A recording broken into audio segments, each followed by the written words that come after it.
തോട്ടം നിങ്ങൾക്ക് കാണാം. പച്ച എല്ലാം ദ്രവിച്ച് നശിച്ചു പോയി. മറ്റു കൃഷിക്കാരുടെ തോട്ടങ്ങൾ പോയി കണ്ട് വളരെയേറെ സമയം ചെലവഴിച്ച് ഇതിന് ഏതെല്ലാം തരത്തിലുള്ള മരുന്ന് കൃഷി ഓഫീസർമാരെ കണ്ട് അവരുടെ അഭിപ്രായം തേടി. ഹലോ ഫ്രണ്ട്സ്, ഞാൻ ഇന്നിവിടെ നിങ്ങളെ പരിചയപ്പെടുത്തുന്നത് ഒരു കുരുമുളക് കൃഷിക്കാരനുണ്ടായ തിക്ത അനുഭവങ്ങളാണ്. ഞാൻ ഇതിനു മുമ്പ് ഒരു കൃഷിത്തോട്ടം നട്ടു വളർത്തിയതാണ്. അതാണ് ഇപ്പോൾ നിങ്ങളിവിടെ കാണിക്കാൻ പോകുന്നത്. അപ്പോൾ നിങ്ങൾക്ക് കാണാവുന്നതാണ് ഈ കൊടിയുടെ അവസ്ഥ. എന്താണ് ഇതിന് കാരണം എന്ന് വെച്ചാൽ, കൃത്യമായിട്ടൊരു കുരുമുളക് തോട്ടം പരിചരിക്കണമെങ്കിൽ അതിനെക്കുറിച്ചുള്ള അറിവും അതുപോലെ പരിചരണത്തെക്കുറിച്ച് അറിയുകയും വേണം. അതുപോലെ മരുന്നുകൾ തുടങ്ങിയ കാര്യങ്ങൾ. എന്നാൽ ഇതൊന്നും അറിയാതെ ഞാനൊരു കുരുമുളക് തോട്ടം നട്ടു വളർത്തി. കുരുമുളക് ആർക്കും നടാം, കുരുമുളക് വളരും, കായ്ക്കുകയും ചെയ്യും. പക്ഷെ അതിന്റെ മറ്റു പരിചരണം കൂടി നമ്മൾ അറിഞ്ഞിരിക്കണം. അതാണിപ്പോൾ ഇവിടെ ഞാൻ കാണിക്കാൻ പോകുന്നത്.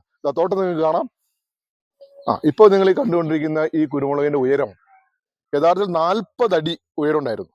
40 അടിയിൽ നിറച്ച് കുരുമുളക്, ചാക്ക് കണക്കിന് കുരുമുളക് പറിച്ചുകൊണ്ടിരുന്ന പന്നിയൂറിന്റെ തന്നെ ഒരു ഇനമാണിത്, പന്നിയൂർ 1. പക്ഷേ എന്തുപറ്റി, കൃത്യമായിട്ടുള്ള ഇതിനാദ്യം വന്നത് മഞ്ഞപ്പ് ബാധിക്കുകയാണ്. മഞ്ഞപ്പ് ബാധിച്ചപ്പോൾ ഞാൻ അതിനുള്ള മരുന്നിനെ കുറിച്ച് പലരോടും അന്വേഷിച്ചു. പല ആളുകളും പലതരത്തിലുള്ള മരുന്നുകൾ പറഞ്ഞു, പല മരുന്നുകൾ പ്രയോഗിച്ചു. യഥാർത്ഥത്തിൽ ആ മരുന്ന് ഇതിന് ശരിയായ രീതിയിൽ ഫലം കണ്ടില്ല. ഒരുപാട് നഷ്ടമാണ് ഉണ്ടായത്. അതിന്റെ ഇല മഞ്ഞപ്പ് കുറച്ച് കൂടി. 2-3 മരുന്നുകൾ അടുത്തടുത്ത് പ്രയോഗിച്ചപ്പോൾ അതിന്റെ കണ്ണി അടരാൻ തുടങ്ങി. അതിന്റെ കണ്ണി അടർന്നു പോയി. അതിന് പലതരത്തിലുള്ള ഇതപ്പോൾ അടുത്തൊരു കൊടി നിങ്ങൾക്ക് കാണാം. നിങ്ങൾ കണ്ടുകൊണ്ടിരിക്കുന്ന ഈ കൊടിയുടെ അവസ്ഥ നിങ്ങൾ കണ്ടല്ലോ. പച്ച എല്ലാം ദ്രവിച്ച് നശിച്ചു പോയിരിക്കുകയാണ്. ഇതിന് ഏതാണ്ട് 10 വർഷം പ്രായമുണ്ട്. ഈ പറമ്പിലെ കൊടിക്ക് 10 വർഷം പ്രായമുണ്ട്. കഴിഞ്ഞ 3 വർഷമായി ഇതിന് രോഗാവസ്ഥ തുടങ്ങിയിട്ട്. ഈ 3 വർഷത്തിന് മുകളിൽ നല്ല രീതിയിൽ ഏണിങ്സ് ഉണ്ടായിരുന്നതാണ്, നല്ല രീതിയിൽ കുരുമുളക് ഉണ്ടായിരുന്നതാണ്, നല്ല രീതിയിൽ കിട്ടിക്കൊണ്ടിരുന്ന തോട്ടമാണിത്. പക്ഷേ പെട്ടെന്ന് 2-3 വർഷം കൊണ്ട് 3 വർഷം മുമ്പ് ഇത് രോഗബാധ ഉണ്ടായി. അതിന് വേണ്ട രീതിയിലുള്ള നല്ല മരുന്നുകൾ പ്രയോഗിക്കാത്തതുകൊണ്ടാണ് ഇത് ഇങ്ങനെ ആയിപ്പോയത്. എന്നാൽ ഞാൻ ഇപ്പോൾ പരിചരിച്ചിരിക്കുന്ന തോട്ടത്തിന്റെ വീഡിയോ ഇതിന് മുമ്പത്തെ എപ്പിസോഡുകൾ ഞാൻ ഇട്ടിട്ടുണ്ട്. അത് നല്ല തോട്ടാണ്, നല്ല രീതിയിൽ പരിചരിക്കുകയും ചെയ്യുന്നുണ്ട്. ഇതെല്ലാം മരത്തിലാണ് ചെയ്തിട്ടുള്ളത്.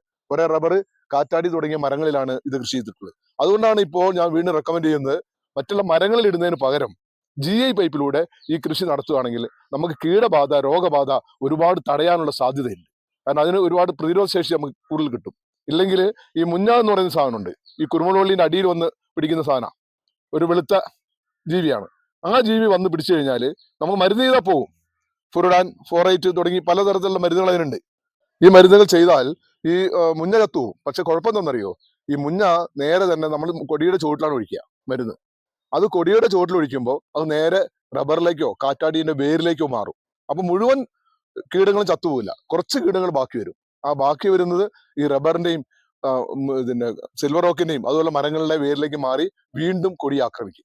കൊടിയെ 2-3 പ്രാവശ്യം ആക്രമിക്കുമ്പോൾ നമ്മൾ എല്ലാ വർഷവും മരുന്ന് ഒഴിച്ചാൽ പോലും അപ്പോഴും കൊടിയുടെ വേരിനെ ഇത് ബാധിച്ചിട്ടുണ്ടാവും. ഒരുപാട് വേരുകൾ നശിക്കും. അങ്ങനെയാണ് ഇത്തരത്തിലുള്ള രോഗം ഉണ്ടാകുന്നത്. ഇത് ശരിയായി പഠിച്ചപ്പോഴാണ് മനസ്സിലായത്, ഈ രോഗത്തിനെ ശരിയായ രീതിയിൽ പ്രതിരോധിക്കണമെങ്കിൽ മറ്റുള്ള കൃഷികളൊന്നും തന്നെ കുരുമുളക് തോട്ടത്തിൽ ഉണ്ടാകരുത്. അപ്പോൾ ആ വേരിനെ ബാധിക്കുന്നതിന് നമുക്ക് മരുന്നൊഴിച്ച് നശിപ്പിക്കാൻ പറ്റും. അത് നിങ്ങൾക്ക് കാണാം. ഇപ്പോൾ കണ്ടുകൊണ്ടിരിക്കുന്ന ഈ ഭാഗം, ഈ കൊടിയൊക്കെ നല്ല രീതിയിൽ കായ്ച്ചുകൊണ്ടിരുന്നതാണ്. 2 ചാക്ക് കുരുമുളകൊക്കെ ആ ഒരൊറ്റ മരത്തിൽ പറിച്ചിരുന്നതാണ്. പക്ഷെ ഇപ്പോഴതിന്റെ അവസ്ഥ വളരെ ദയനീയം. അത് കരുവണ്ടയുടെ ഇനത്തിൽപ്പെട്ട കൊടിയാണ്. പക്ഷെ അതിന്റെ അവസ്ഥ ഇതാണ്. ഈ മരം കണ്ടോ, ഇത് കാറ്റാടിയാണ്. കാറ്റാടി നല്ല രീതിയിൽ വളരെ നിറച്ച് കുരുമുളക് പടർന്ന് പിടിച്ച് കയറിയൊരു മരമാണിത്. മുകളിൽ ഒറ്റ കൊടി ഉണ്ടായിരുന്നു. പക്ഷെ അത് ബന്ധു പറ്റി ഇതുപോലെ കേട് ബാധിച്ചപ്പോൾ പോകാൻ തുടങ്ങി. അപ്പോഴാണ് ഞാൻ ഇതിന് മറുവശം ചിന്തിച്ചത്. അങ്ങനെയാണ് ഞാൻ വേറൊരു ഭാഗത്തിൽ എങ്ങനെയും ചെയ്യാൻ പറ്റുമോ, കുരുമുളക് ശരിയായ രീതിയിൽ അതിന്റെ മരുന്നും കാര്യങ്ങളും പഠിച്ച് മറ്റു കൃഷിക്കാരുടെ തോട്ടങ്ങൾ പോയി കണ്ട് വളരെയേറെ സമയം ചെലവഴിച്ച് ഇതിന് ഏതെല്ലാം തരത്തിലുള്ള മരുന്നുകൾ പ്രയോഗിക്കണം, അതുപോലെ കൃഷി ഓഫീസർമാരെ കണ്ട് അവരുടെ അഭിപ്രായം തേടി അവരുടെ കൂടെ ആശയത്തോടു കൂടിയാണ് ഇപ്പോൾ ഞാൻ ചെയ്തിരിക്കുന്ന പുതിയ തോട്ടം നിലവിൽ വന്നിട്ടുള്ളത്. ആ തോട്ടം ഞാൻ വീഡിയോയിൽ കാണിച്ചിട്ടുള്ളതാണ്. വളരെ വ്യക്തമായിട്ട് നിങ്ങൾക്ക് കാണാൻ പറ്റും. നല്ല രീതിയിൽ ഒരു 40 മാസം കൊണ്ട് 22 അടിക്ക് മുകളിൽ കയറിയിട്ടുള്ള കൊടി നിങ്ങൾ കണ്ടു. അത് നല്ല ഈൽഡ് ഉണ്ട്. ഇതിനും ആദ്യം നല്ല ഈൽഡ് ഉണ്ടായിരുന്നു. പക്ഷെ ഇപ്പോഴത്തെ ആ കൊടിയും ഈ കൊടിയും വെച്ച് നോക്കുമ്പോൾ നിങ്ങൾക്ക് കാര്യം മനസ്സിലാവും. ഇതാണ് ഇതിന്റെ സത്യാവസ്ഥ. ഇത് കോൺക്രീറ്റ് കാലാണ്. ഞാൻ ആദ്യം പരീക്ഷിച്ചതാണ് ഈ കോൺക്രീറ്റ് കാല്. കോൺക്രീറ്റ് കാലിന്റെ നിർമ്മാണവും അത് കൊണ്ടുവന്ന് ഇടലും വളരെ ബുദ്ധിമുട്ടാണ്, വലിയ പണിയാണ്. മാത്രമല്ല ഇത് മണ്ണിലാണ് ഉറപ്പിച്ചിട്ടുള്ളത്, കോൺക്രീറ്റിലാണ് ഉറപ്പിച്ചിട്ടുള്ളത്. മറിഞ്ഞു വീഴുമൊന്നുമില്ല. പക്ഷെ ഇതിന് ഭയങ്കര ബുദ്ധിമുട്ടാണ് നമുക്ക്. അതേസമയം GI പൈപ്പ് ആണെങ്കിൽ GI പൈപ്പ് നമുക്ക് വളരെ സിമ്പിളാണ് കൊണ്ടുവരാനും ഇടാനും. അതുപോലെ അതിന്റെ കാലപ്പഴക്കവും. ഇത് എത്ര കാലം വേണമെങ്കിൽ നിൽക്കും. GI പൈപ്പും ഏറ്റവും കുറഞ്ഞത് നമുക്ക് ഒരു 50 വർഷത്തേക്ക് ഒരു പേടിയും പേടിക്കേണ്ട കാര്യമില്ല. GI പൈപ്പ് പോവുകയില്ല. കാരണം ആ രീതിയിലാണ് നമ്മൾ ചെയ്തിട്ടുള്ളത്. കാരണം അതിന് പെയിന്റ് അടിച്ച് അതിനകത്ത് അടിയിലൊരു PVC-യുടെ പീസ് ഇറക്കി ഒരു കാരണവശാലും തുരുമ്പ് കയറാത്ത രീതിയിലാണ് അത് ചെയ്തിട്ടുള്ളത്. അതുകൊണ്ട് തന്നെ ഇത് വളരെ വിജയപ്രദമായിരിക്കും. ഇത് വളരെ ബുദ്ധിമുട്ടാണ്. 2-3 ആൾ പണിക്കാർ വേണം ഇത് ഏറ്റിക്കൊണ്ടുവരണമെങ്കിൽ.